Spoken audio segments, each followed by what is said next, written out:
I want to welcome you to the Engineer Your Success podcast. This is the podcast where we dive deep into what it takes to design and live a life where you are winning at work and at home.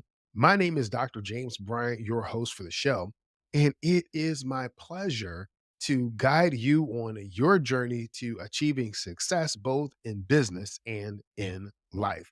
Hope that you are having a great week. Hope you had a great holiday. This is the first episode in 2024. So happy new year. We have lots of exciting things that are lined up for this year, and I can't wait to start this journey together. One of the things that I'm really excited about just is the topic that we're talking about today. So, how do you challenge hidden beliefs to become a better leader? A lot of the episodes that we've been covering over the past 2 months has to do with our ability to effectively lead. One of the topics that we've been focused on recently is more on self-awareness. So how can you become a more self-aware leader? So today we're going to talk about those hidden beliefs and their impact that they have on our ability to lead. So hidden beliefs are those beliefs that operate beneath the surface of our conscious awareness. They're like the hidden drivers of our thoughts, attitudes, and behaviors. These beliefs are often so deeply ingrained that we may not even realize that these beliefs are influencing our actions. Hidden beliefs can take many forms. They might show up as self doubt or the fear of failure, could be the fear of success or the belief that you have to be in control. They're often formed based on our past experiences, our upbringing, and the cultural norms that we've been exposed to. The most critical point to remember is that these hidden beliefs have a significant impact on our leadership, and that's both at work and at home. They can either empower us to be effective leaders or they can hold us back from reaching our full potential. These beliefs shape our leadership style, affecting how we make decisions, communicate with our teams, and ultimately the success of our leadership journey. That's one of the things we really want to focus on is helping you be more successful in your leadership journey. Think about it. If you hold on to the belief that vulnerability equates to weakness, then of course your leadership is going to be encapsulated like a fortress. You'll be stoic, iron will commander. You won't let anybody in. But what does it mean? What does that mean for your team? And how will that impact your creativity, innovation, or even the well-being in general for those that you lead? And that's both at work and at home. You live what you believe, not what you think you believe. So, what do I mean? Our actions are based on what we actually believe. Another way to put it is that our beliefs drive our actions. Beliefs in and of themselves are not good or bad, they just are. And this really comes back to our beliefs limiting or empowering. Beliefs are beliefs. But what makes the difference is that a belief is limiting when the belief holds us back from reaching our true potential. Limiting beliefs are those that hinder us from achieving our dreams. They hinder us from achieving our goals. So, what are empowering beliefs? These are beliefs that help us move towards our dreams and goals. They act like the wind in our sails, driving us forward, driving us towards our success, driving our teams and our family towards that success. So I want you to take a moment right now and think about a decision that you've recently made. Now, imagine for a minute if you were wearing a different pair of glasses, right? And so now we're going to think of wearing belief tinted glasses. So let's say that when you put these glasses on, you see the world through this lens, and the lens is an unwavering faith in your team's capabilities. What do you think that decision would have looked like? If you put on the lens of unwavering faith in their capabilities, how do you think you would delegate those tasks that you've been holding on to? at work. If you have that unwavering faith in their ability, how do you think you're going to communicate with them? Do you think that that's going to play a difference or a role in how you communicate? I absolutely believe that that answer is yes. And that decision looks different when you're looking through the lens with different glasses. So consider this: as a leader, what you believe deep down doesn't just stop with you, it flows down to those that you believe, those that you lead. Your beliefs shape the heart of your work and your culture. And if you unknowingly believe that admitting that you don't know something is a sign of ineptitude, guess what? Who's not going to be speaking up in your next team meeting? Your team, because they are going to understand whether it is something that you have communicated intentionally or unintentionally, that if you don't know, you don't speak. And that kind of behavior will not drive innovation. That kind of behavior will not solve problems. It may keep you safe as an individual in the short term, but in the long term, it will stunt your growth. It's going to stunt your team's growth. It's going to stunt your company's growth. So everything that we've been talking about today and that we're going to talk about during the show applies both to home as well as work. So your beliefs about your marriage, your relationships, your family, being a parent, money or finances, work, responsibilities, all these beliefs in those areas will shape the actions that you take on a daily basis. So we're talking a lot about this from a work leadership perspective, but understand that this also applies to you at home. So in episode 121, Transform Your Leadership Skills with the 4 B's of Effective Leadership, we talked about be real, be whole, be open, and be curious. And if you've listened to episodes since then, Mark B suggested that I add the 5th B, which is to be present. But right now, for this episode, we're going to talk about this as the 4 B's of effective leadership. I want to focus a little bit of time discussing what does it mean to be open. It doesn't mean that you're just open to new ideals, but that you're also open to scrutinizing those ideals that you carry around without question. Because listen in, changing those hidden scripts can rewrite the entire play. When you're open to explore and how to identify and challenge these hidden beliefs to become better leaders, these hidden beliefs that write the screenplay of our daily lives are not always easy to identify. So, as a result of applying the 4 B's of effective leadership, you will have an increased level of self awareness. And it is impossible. I've said this before, I'll say it again. It is impossible to intentionally change something that you are not aware of. You can't be intentional if you're not aware of it. So, it's time that your inner leader whispers, "Hey, what's that in the shadow? Let's take a closer look." And after you begin through self reflection to peer into those hidden nooks and crannies, your inner leader will say, "This is well, and this is where you want to go to talk to those issues, to talk to those places and those spaces. I see you, and maybe it's time for a change." Making a decision to be intentional about changing. So, here are 10 common hidden beliefs that leaders may unknowingly hold, and these beliefs may be holding you back. Number one is imposter syndrome, the belief that you're not qualified or capable enough for your leadership role, despite evidence that may be available to the contrary. You're not looking at the evidence, you just believe that you are not enough. Number two is perfectionism.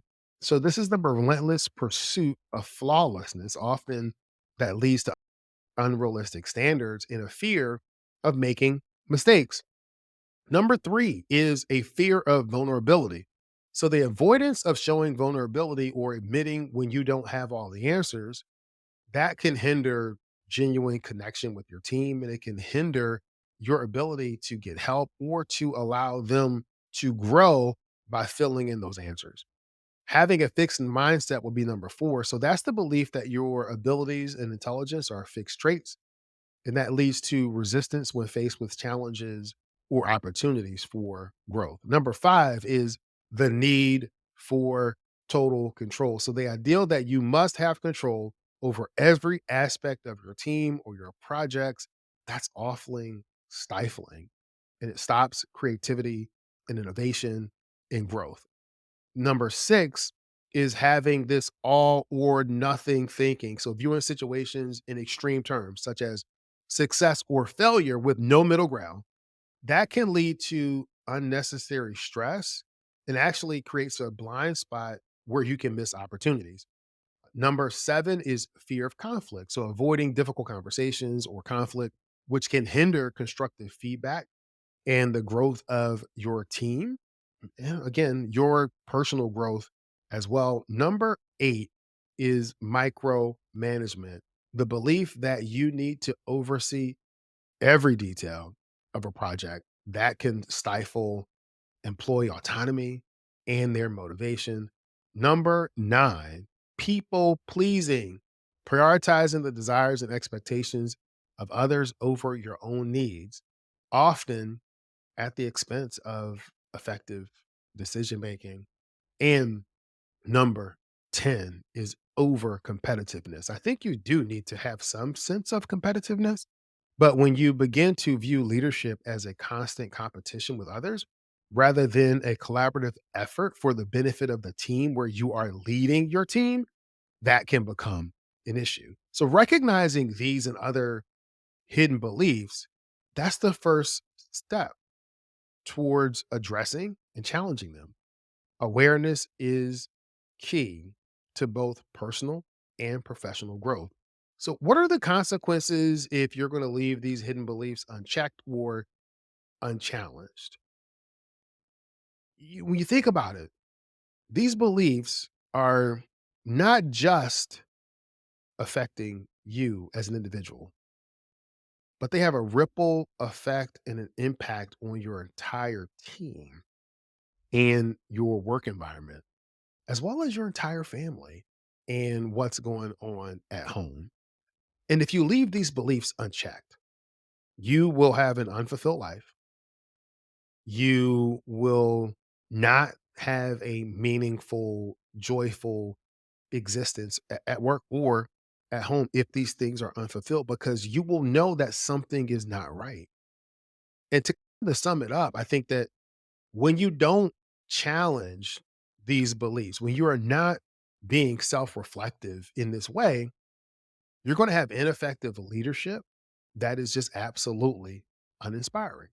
And I don't know anyone who chooses to be uninspiring intentionally. So let's talk a little bit about how do you uncover these hidden beliefs and how do you challenge those hidden beliefs once they're uncovered. So there are several different approaches to uncovering hidden beliefs, and we've talked about several of them in past episodes over the past few months. One is that we talked about self reflection, which could be journaling, mindfulness, and meditation practices. We're going to talk more about the role of mindfulness in leadership in an upcoming episode. That's going to be next week.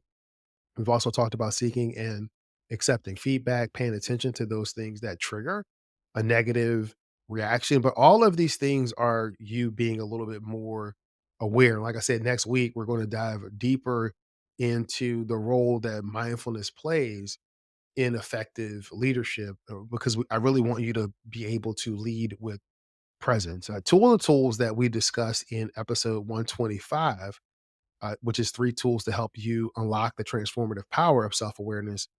I think those tools will also be useful as you look to uncover hidden beliefs. And one of those tools was mirror moments, which is a self reflection exercise where you see yourself for who you are, not who you project to be. A second tool that we talked about was just a personality assessment.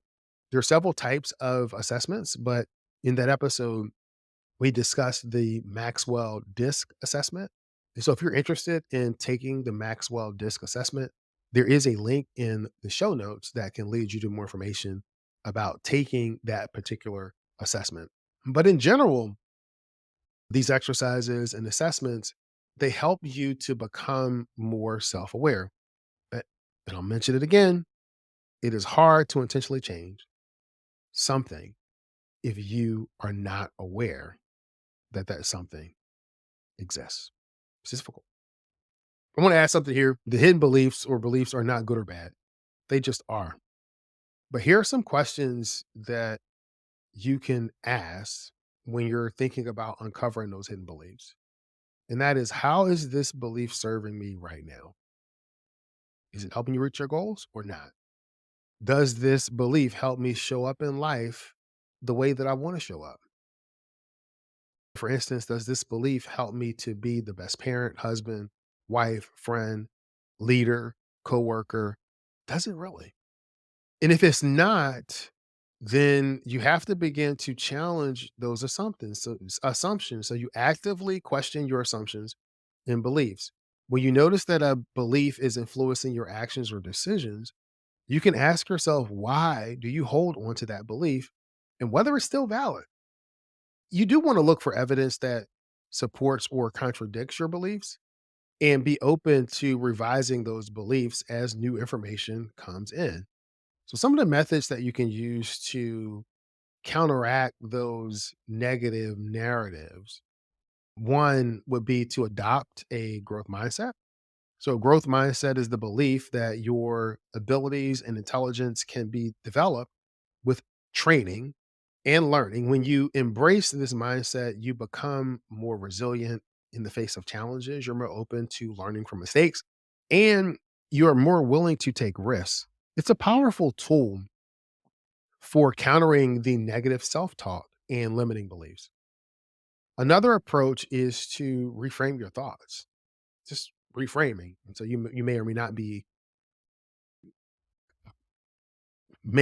be familiar with reframing, but you reframe your thoughts. And so instead of seeing obstacles as insurmountable, you view them as opportunities for growth, challenge, self doubt by reminding yourself of past successes and the skills you've developed over time. By reframing your thoughts, you can shift your perspective and take on challenges with, and this one, if you're a long time listener to the podcast or if you've listened any of last year, you're going to hear this: embrace curiosity and open. It was part of the 4 B's. As we reshape our limiting beliefs, it's crucial to embrace curiosity and openness. These qualities are at the core of personal growth and leadership development. Curiosity really drives us to ask questions, seek new perspectives, and to challenge our assumptions. Openness encourages us to listen, learn, and to adapt. So, as we continue our leadership journey, remember to be curious and to be open, part of the 4 B's of effective leadership. So, those principles can help you break free from the constraints of limiting beliefs and foster a culture of continuous learning and growth within you as an individual, within your team, and within your organization. So, some of the things that you can do to begin to embed these empowering beliefs is by using positive affirmations and visioning. So, positive affirmation statements or positive affirmations are statements that you repeat to yourself to reinforce a positive belief or a belief that you want to be empowered by. They can counteract negative self talk and they help you stay focused on your goals. Another tool is visioning. And so this involves creating a vivid mental picture of your desired future. By visualizing success and aligning your actions with that vision, you can reinforce empowering beliefs. When you believe in your vision, it becomes a very powerful motivator for both you and your team and your family. Now, I often tell clients when we talk about visualization that I also want you to visualize your success and see yourself facing and overcoming the obstacles along the way. I think it's really important for you to be able to see those obstacles and see yourself overcoming those obstacles. It, and with anything, it becomes more helpful, more useful, when you turn these things into daily leadership habits or daily leadership practices. So, to make these empowering beliefs a part of your daily practices is essential to take intentional steps. So, you can start by identifying specific actions that you can take to embody those beliefs. For example, if you're working on overcoming fear of failure, and if this is you, listen, I want you to commit to taking calculated risks and embracing challenges. Even if for this next week, you take one calculated risk, you take one thing that moves you a little bit closer or just outside your comfort zone. I think that's important. And it also follows that consistency is key. So you want to make those actions a habit. So over time, they will become second nature to you and reinforce your new empowering beliefs. Leadership is not just about what you say, but it's about what you do consistently. So here's a summary of the 7 steps that you can take to challenge your hidden beliefs to become a better leader. So, number one, you have to identify your hidden beliefs. If you don't identify them, it's going to be very difficult for you to overcome them. So you can reflect on your leadership journey and identify at least one hidden belief that may be holding you back. We talked about some earlier in an episode: imposter syndrome, fear of failure, vulnerability. As you go through your self reflection process, you can determine which one, if any of them, you're dealing with. Number two is challenge your assumption. So actively question your hidden beliefs and ask yourself why you hold on to them. Look for evidence that supports or contradicts those beliefs. Step number three is adopt a growth mindset. Embrace the belief that your abilities can be developed with effort and learning, or what I would call training, where you're training instead of trying. You want to be open to taking risks and learning from mistakes. That is a growth mindset. Number four is reframe your thoughts. View obstacles as opportunities for growth and remind yourself of past successes and the skills that you've developed over time. Embrace curiosity and openness. I want you to ask questions, seek new perspectives, and challenge assumptions. Foster a culture of continuous learning and growth within your organization, within your family, within you. Number six is use positive affirmations and visioning. So you use these positive affirmations to counteract negative self talk and generate a vision for your desired future. And then number seven, make it a habit. Identify specific actions to embody empowering beliefs and make them a daily practice. Here's a call to action for you this week. I challenge you this week to take a moment and reflect on your leadership journey and identify at least one belief, just one belief that you suspect may be holding you back. It could be related to self doubt, fear of failure, fear of success. It doesn't matter. Fear of losing control, whatever it is. I want you to identify that one belief. Once you've identified it, then I want you to commit to challenging that belief this week, to ask those questions. Why are you holding on to that belief? Is it serving you? All of the questions that we went through. Okay. So that is the charge for this week. Next week, we're going to talk about leading with presence, the power of mindfulness in effective leadership. I want to thank you for spending time with me today. And I'm going to end this podcast episode like I end every episode, and that's this: many people know what to do. Fewer people know how to do it. And there's a select group of people that actually follow through, do it, and are living the life of their dreams. It is my desire for you to be part of that select few. This is Dr. James Bryant, your guide for winning at work and at home. And I want you to have a great week.